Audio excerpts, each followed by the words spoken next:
The Germans were fully armed and in the port and up there, and on the side I was on, there was a sniper school with all young kids, like school boys, I suppose, 15, 16.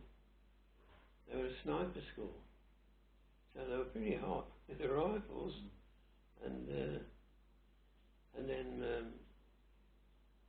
so they were up there fighting away, and the Captain Cousins, he had a bayonet charge on the headquarters, which is still there, used in the museum, I think. He had a bayonet, he died right at the door. They got him at the door. And they took the place because the Germans thought they were surrounded. They thought they must be. But had the Germans have known, a handful of men, they could have wiped them out. But anyway, they called in the Air Force, rocket firing typhoons. And they came in and finished them off. Because it was almost like an LCF in the harbour, wasn't it? The two. Yeah. Which weren't there on the original plans. Nobody knew they were there. That's what Wolfie thinks. Couldn't go anywhere because they could see you, and they got Orlicans on. And Orlicans are a deadly weapon at close ranges like that. And the sad thing was the Americans were still stuck on Omaha. Yeah, they were supposed to beat you there. Well, they were supposed to be there with their tanks and join up. It didn't matter. We did join up in the end, and just coming in on the sea with the big cables.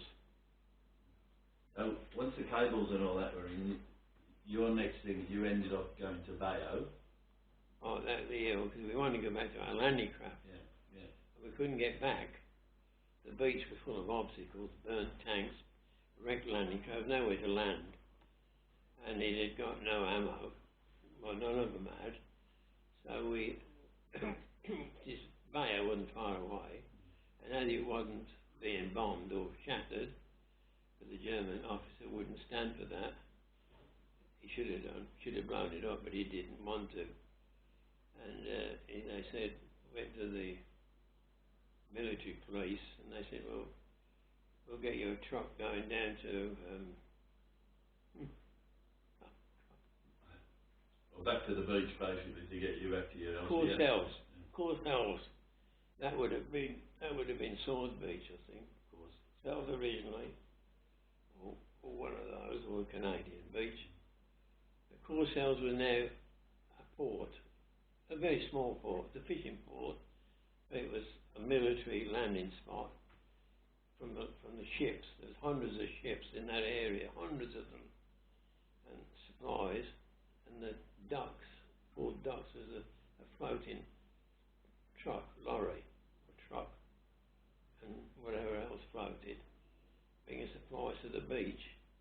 And then it'd be going trucks there to the front line, which again was only about 6 miles away. So they said, well, you have to get a truck. So the seagoing trade said, when you're in Courcelles, jump on this truck, it'll take you down there. So we're on the truck, go down to Courcelles to Mer. So that's going to then take us to our next video, which is the longest 3 months of your life on what was called the Trout line. Oh yes.